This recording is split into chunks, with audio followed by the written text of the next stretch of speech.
Tendencia central deben venir acompañadas siempre de alguna medida de dispersión, ¿sí? Vamos a ver que las medidas de dispersión nos van a indicar acerca de la variabilidad de los datos, ¿sí? Nos van a indicar acerca de la variabilidad de los datos y eso nos da una mejor idea de qué tan representativas pueden llegar a ser, ¿sí?, las medidas de tendencia central. Bien.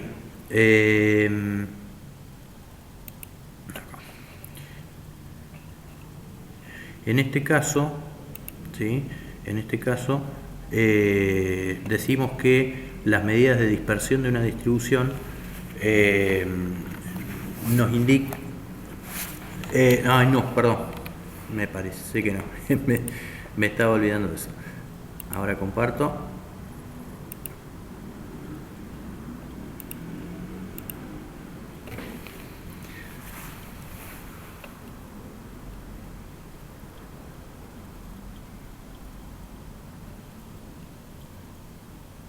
Ahí está, iniciando la presentación.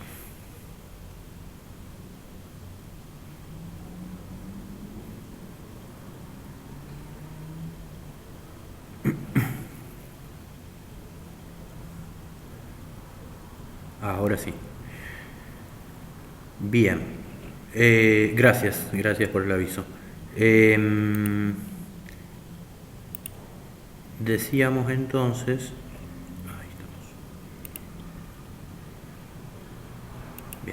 Decíamos entonces que las medidas de tendencia central por sí mismas brindan una información, pero esta información puede ser incompleta a veces, y entonces deben acompañarse de medidas que nos indiquen cuál es la variabilidad o la dispersión de los datos, ¿sí? Justamente estas son las medidas de dispersión. Por ejemplo, si yo les digo a ustedes que dos personas tienen en promedio 20 años, ¿cuántos años imaginan ustedes, ¿sí?, que puede tener cada una de estas personas?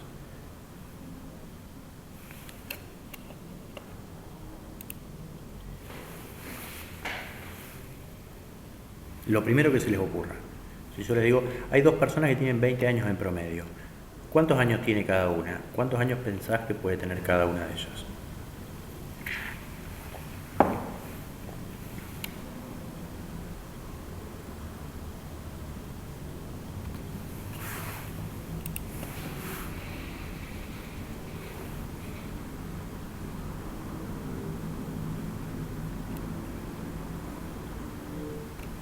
Muchas veces, ¿sí? Muchas veces se nos... ¿Cómo? ¿Cuántos? Perdón, no alcancé a escuchar.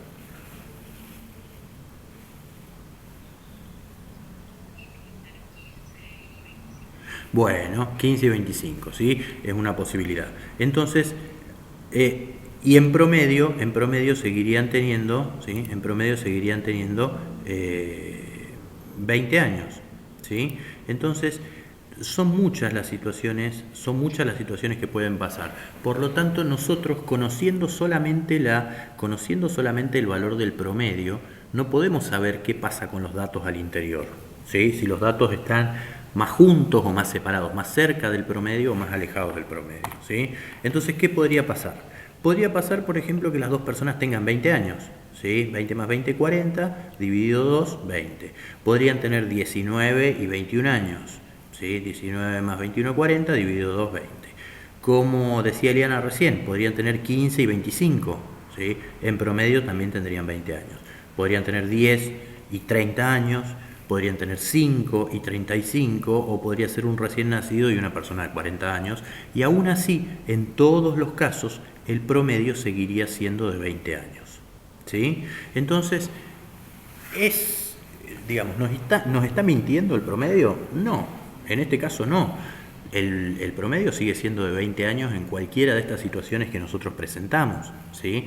Lo que pasa, lo que ocurre, es que los datos pueden estar más o menos dispersos, ¿sí? Obviamente una media de 20 años es más representativa. Sí. Ah, bien. A ver qué puedo sacar acá. Ahí está. Vamos a ver si mejora un poquito ahí. ¿Se escucha un poco mejor? Sí, sí, sí. Ningún problema, ningún problema. Decíamos que son distintas las situaciones que pueden ocurrir. Nosotros lo único que conocemos hasta el momento es que en promedio, ¿sí?, las dos personas tienen 20 años. ¿Sí?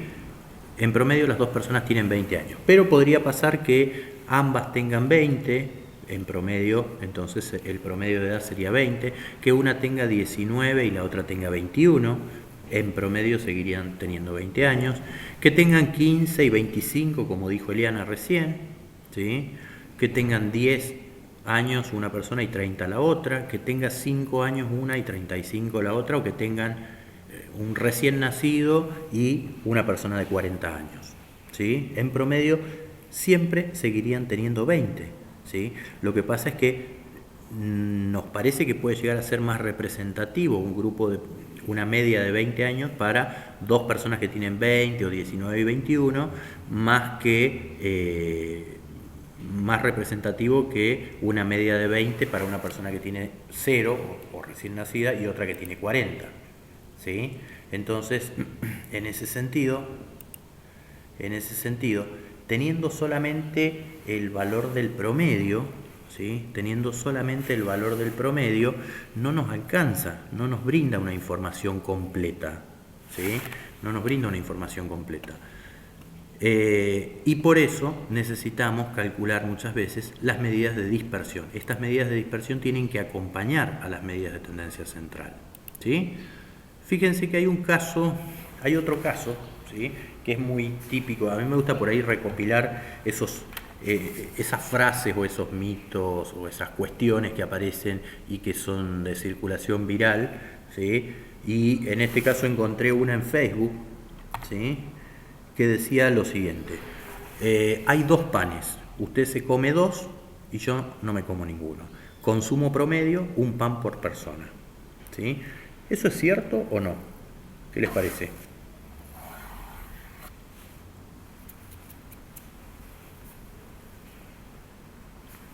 ¿Están de acuerdo con esa afirmación?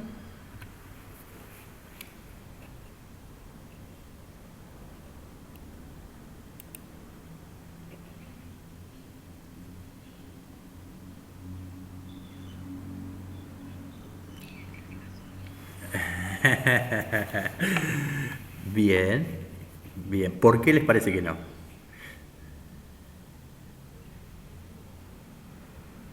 Ah, bien, bien. Pero ojo que...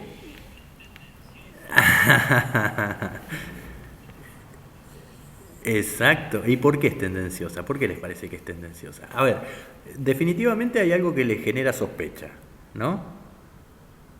Sobre esta frase. Hay algo que genera una cierta sospecha. Y fíjense que no es, a ver, no está mal la frase, lo que pasa es que está incompleta. Y esto de está mal la distribución, ¿sí?, esto de que está mal la distribución, tiene que ver justamente con esto, con esta dispersión de los datos. ¿Sí? Tiene que ver justamente con esta dispersión de los datos. Ah, bien. Ujú. Bien, a ver si puedo sacar, ¿qué más puedo sacar? Mm, no me queda nada. A ver.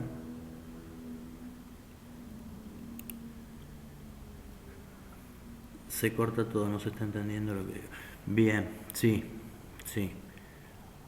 A ver, voy a dejar de presentar un minuto, ¿sí?, para abordar este ejemplo.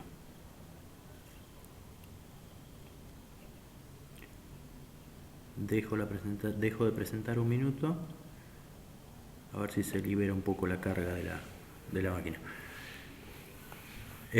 ¿Ahora se escucha un poquito mejor?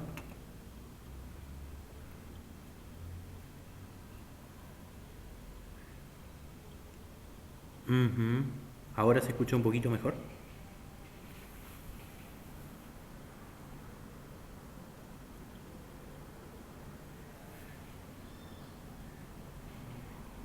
Es exacto, va por ahí, Camilo, ¿sí? Va por ahí.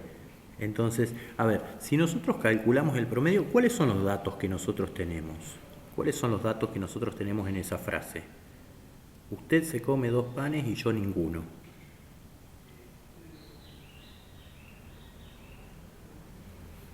¿Cuántos datos tenemos primero?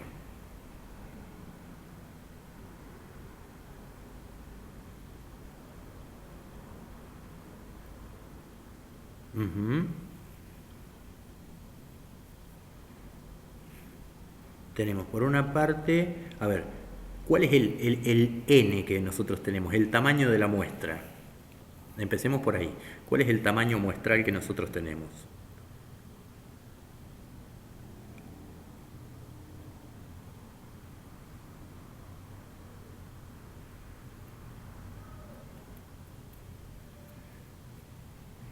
Si estamos hablando de usted y yo. Usted es el sujeto 1, yo el sujeto 2.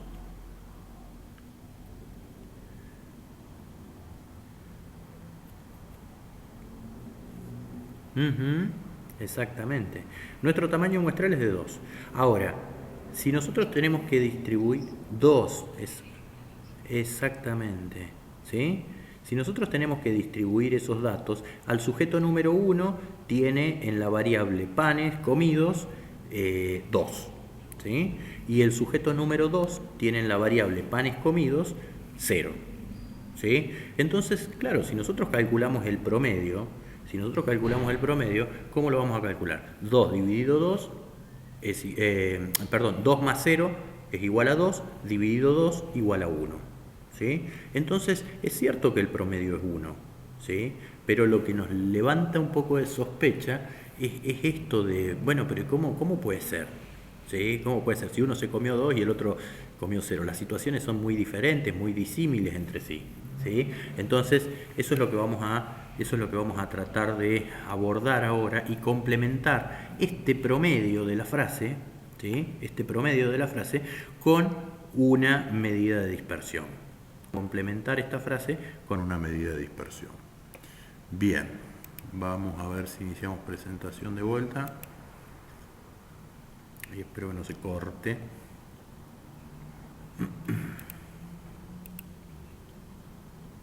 Pero bueno, definitivamente hay algo que nos genera una sospecha en este dato, ¿sí? Hay algo que no está del todo claro. Si bien el promedio está calculado de manera correcta, ¿sí?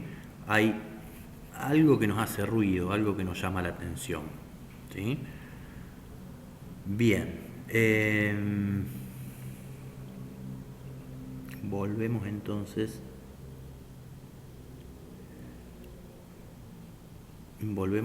a las medidas de dispersión. Antes de resolver esto, ¿sí? Vamos a ver cuáles son las medidas de dispersión que podemos llegar a calcular, ¿sí? Entonces, ahí una vez que inicie la presentación, volvemos al Power.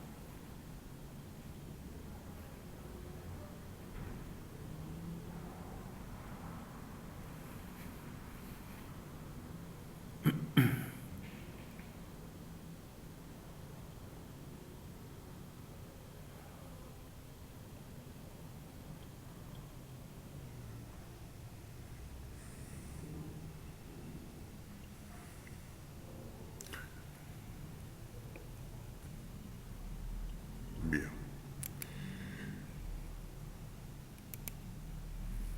Entonces decíamos, antes de resolver esto, ¿sí? Vamos a ver cuáles son las medidas de dispersión que nosotros podemos llegar a calcular.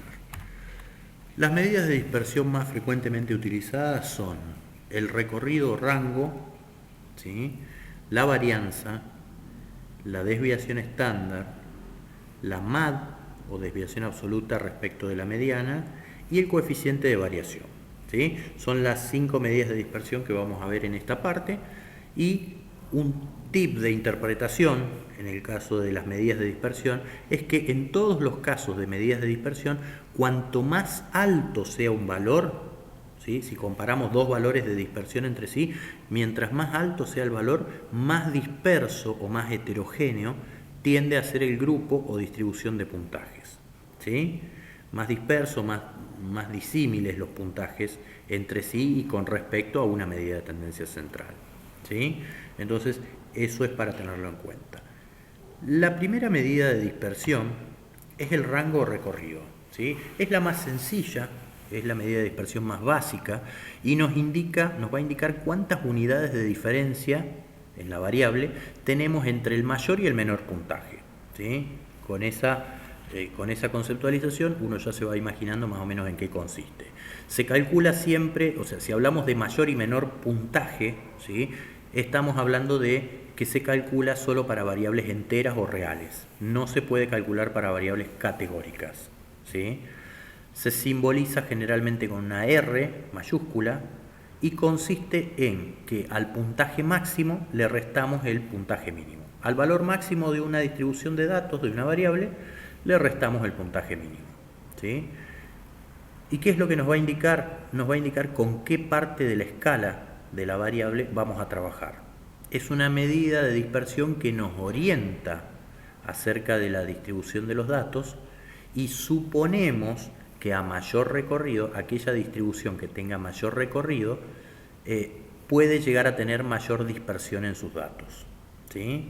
Pero ojo que esto no siempre ocurre así, ¿sí? El recorrido nos orienta sobre la dispersión, pero no es una certeza que aquella distribución que tenga mayor recorrido sea necesariamente más dispersa, ¿sí? Ya lo vamos a ir viendo. En este caso, Infostat no tiene la función de cálculo del recorrido, ¿sí? No se puede calcular el recorrido de manera directa a partir del uso de Infostat, pero sí tiene las funciones de puntaje mínimo y puntaje máximo. Por lo tanto, nosotros podemos calcular el puntaje mínimo y el máximo de una distribución y en base a eso calcular el recorrido, ¿sí? Si vamos a comparar, por ejemplo, como decíamos hace rato, la dimensión de negación entre varones y mujeres, ¿sí? Las mujeres tienen un puntaje mínimo en negación y un puntaje máximo, y al igual que los varones. Si al puntaje máximo de cada grupo le restamos el puntaje mínimo de cada grupo correspondiente, vamos a poder sacar el recorrido.